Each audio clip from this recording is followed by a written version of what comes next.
Of course, the widow Stimson never tried to win Deacon Hawkins, nor any other man, for that matter. A widow doesn't have to try to win a man.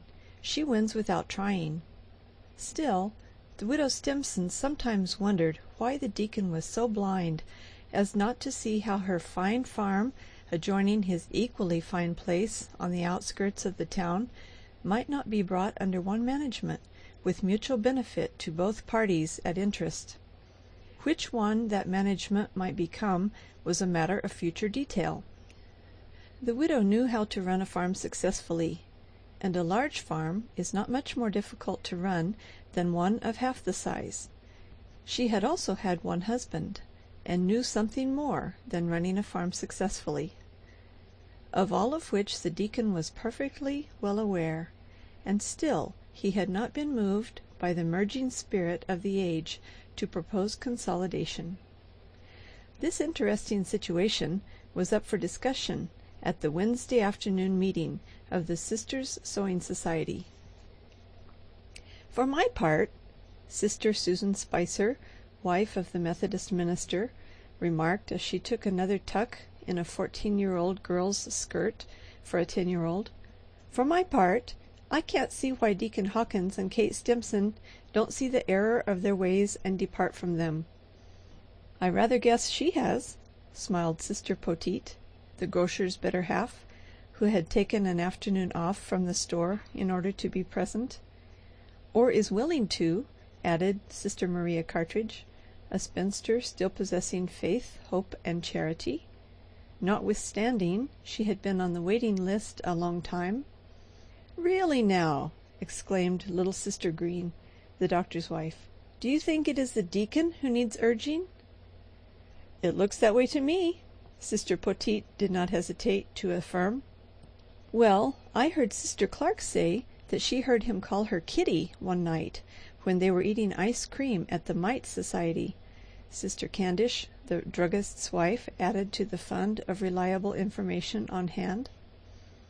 "Kitty, indeed!" protested Sister Spicer. "The idea of anybody calling Kate Stimson Kitty!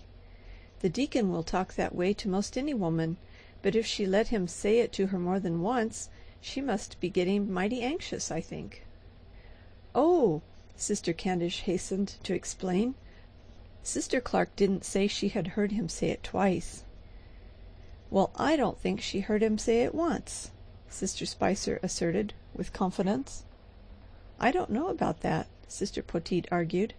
"For all I can see and hear, I think Kate Stimson wouldn't object to most anything the deacon would say to her, knowing as she does that he ain't going to say anything he shouldn't say." "And isn't saying what he should," added Sister Green, with a sly snicker, which went around the room softly. "But as I was saying," Sister Spicer began, when Sister Poteet, whose rocker near the window commanded a view of the front gate, interrupted with a warning "Shh, shh." "Why shouldn't I say what I wanted to when—" Sister Spicer began. "There she comes now," explained Sister Poteet, "and as I live, the deacon drove her here in his sleigh, and he's waiting while she comes in. I wonder what next?" And Sister Poteet, in conjunction with the entire society, gasped and held their eager breaths, awaiting the entrance of the subject of conversation. Sister Spicer went to the front door to let her in, and she was greeted with the greatest cordiality by everybody. "We were just talking about you, and wondering why you were so late coming," cried Sister Poteet. "Now take off your things and make up for lost time. There's a pair of pants over there to be cut down to fit that poor little Snithers boy."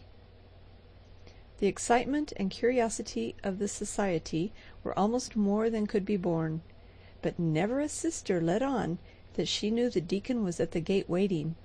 Indeed, as far as the widow could discover, there was not the slightest indication that anybody had ever heard there was such a person as the deacon in existence. "Oh," she chirruped, in the liveliest of humors, "you will have to excuse me for today. Deacon Hawkins overtook me on the way here, and he said I had simply got to go sleigh riding with him. He's waiting out at the gate now." "Is that so?" exclaimed the society unanimously, and rushed to the window to see if it were really true. "Well, did you ever?" commented Sister Poteet generally. "Hardly ever," laughed the widow good-naturedly, "and I don't want to lose the chance. You know Deacon Hawkins isn't asking somebody every day to go sleighing with him. I told him I'd go if he would bring me around here to let you know what had become of me, and so he did. Now good-bye, and I'll be sure to be present at the next meeting. I have to hurry because he'll get fidgety." The widow ran away like a lively schoolgirl. All the sisters watched her get into the sleigh with the deacon, and resumed the previous discussion with greatly increased interest. But little recked the widow, and less recked the deacon. He had bought a new horse, and he wanted the widow's opinion of it, for the widow Stimpson was a competent judge of fine horseflesh. If Deacon Hawkins had one insatiable ambition, it was to own a horse which could fling its heels in the face of the best that Squire Hopkins drove. In his early manhood the deacon was no deacon by a great deal, but as the years gathered in behind him, he put off most of the frivolities of youth, and held now only to the one of driving a fast horse.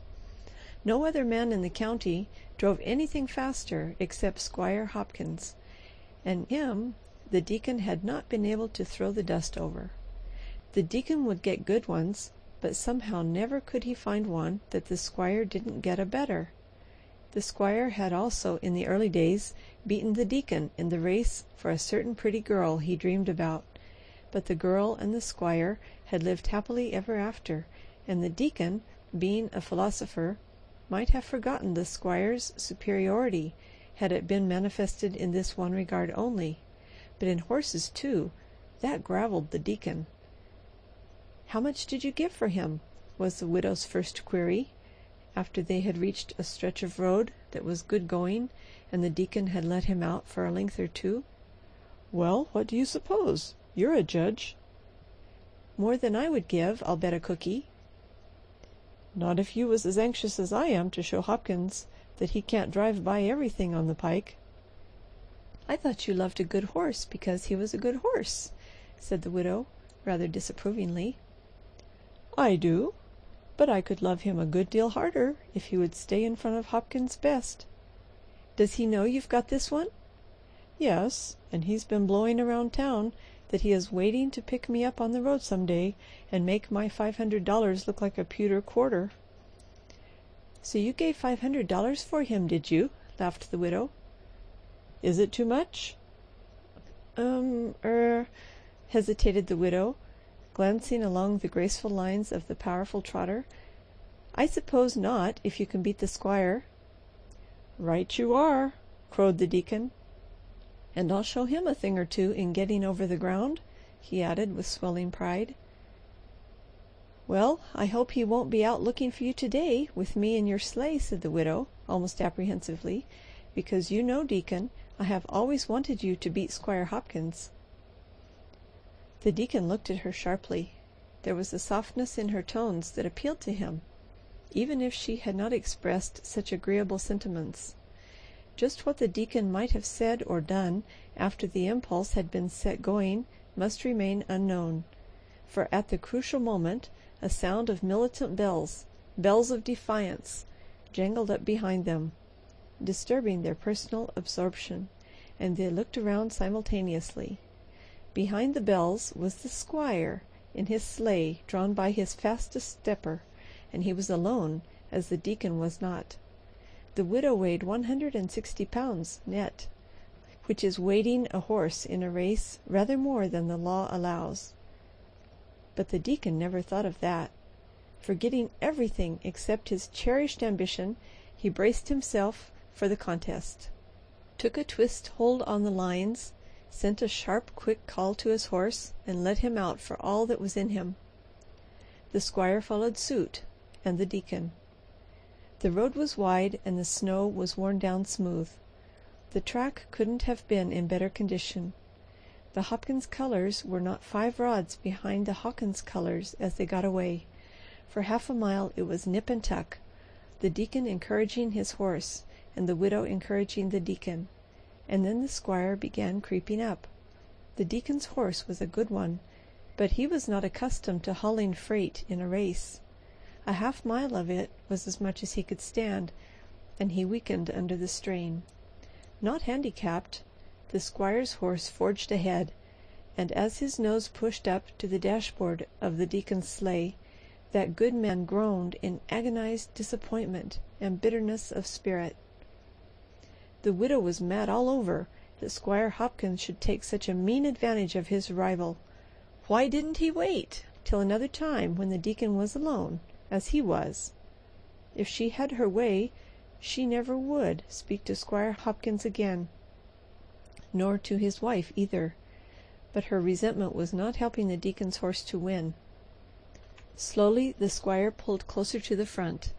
The deacon's horse, realizing what it meant to his master and to him, spurted bravely, but struggle as gamely as he might, the odds were too many for him, and he dropped to the rear.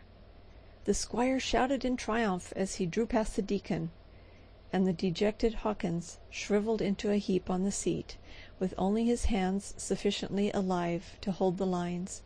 He had been beaten again, humiliated before a woman, and that, too, with the best horse that he could hope to put against the ever-conquering squire.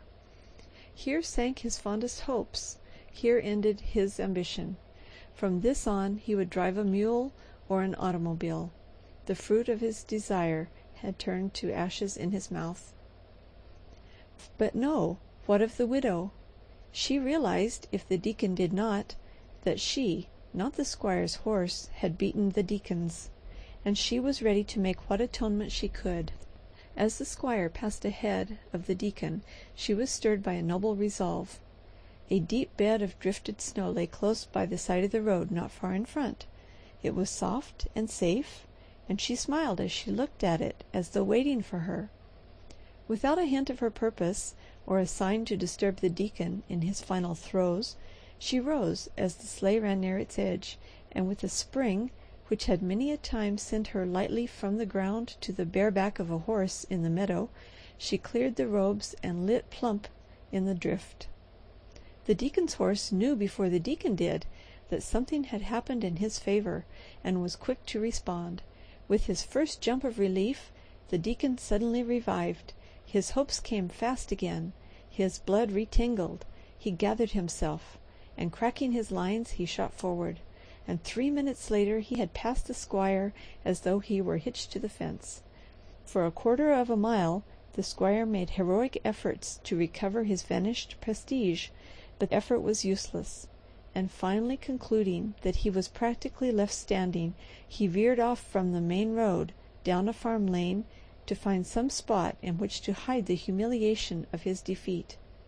The deacon, still going at a clipping gait, had one eye over his shoulder, as wary drivers always have on such occasions, and when he saw the squire was off the track, he slowed down and jogged along with the apparent intention of continuing indefinitely. Presently an idea struck him, and he looked around for the widow. She was not where he had seen her last. Where was she? In the enthusiasm of victory he had forgotten her. He was so dejected at the moment she had leaped that he did not realize what she had done, and 2 minutes later he was so elated that, shame on him, he did not care. With her all was lost. Without her all was won, and the deacon's greatest ambition was to win. But now, with victory perched on his horse collar, success his at last, he thought of the widow, and he did care. He cared so much that he almost threw his horse off his feet by the abrupt turn he gave him, and back down the pike he flew as if a legion of squires were after him. He did not know what injury she might have sustained. She might have been seriously hurt, if not actually killed. And why? Simply to make it possible for him to win. The deacon shivered as he thought of it, and urged his horse to greater speed. The squire down the lane saw him whizzing along, and accepted it profanely as an exhibition for his especial benefit. The deacon now had forgotten the squire, as he had only so shortly before forgotten the widow. 200 yards from the drift into which she had jumped, there was a turn in the road where some trees shut off the sight, and the deacon's anxiety increased momentarily until he reached this point. From here he could see ahead, and down there in the middle of the road stood the widow waving her shawl as a banner of triumph, though she could only guess at results. The deacon came on with a rush and pulled up alongside of her in a condition of nervousness he didn't think possible to him. "Hooray! Hooray!" shouted the widow, tossing her shawl into the air. "You beat him! I know you did, didn't you? I saw you pulling ahead at the turn yonder. Where is he and his old plug?" "Oh, bother take him and his horse and the race and everything. Are you hurt?" gasped the deacon, jumping out, but mindful to keep the lines in his hand. "Are you hurt?" he repeated anxiously, though she looked anything but a hurt woman. "If I am," she chirruped cheerfully, "I'm not half hurt as bad as I would have been if the squire had beat you, Deacon. Now don't you worry about me. Let's hurry back to town so the squire won't get another chance, with no place for me to jump. And the deacon? Well, well," with the lines in the crook of his elbow, the deacon held out his arms to the widow, and the sisters at the next meeting of the Sewing Society were unanimously of the opinion that any woman who would risk her life like that for a husband was mighty anxious.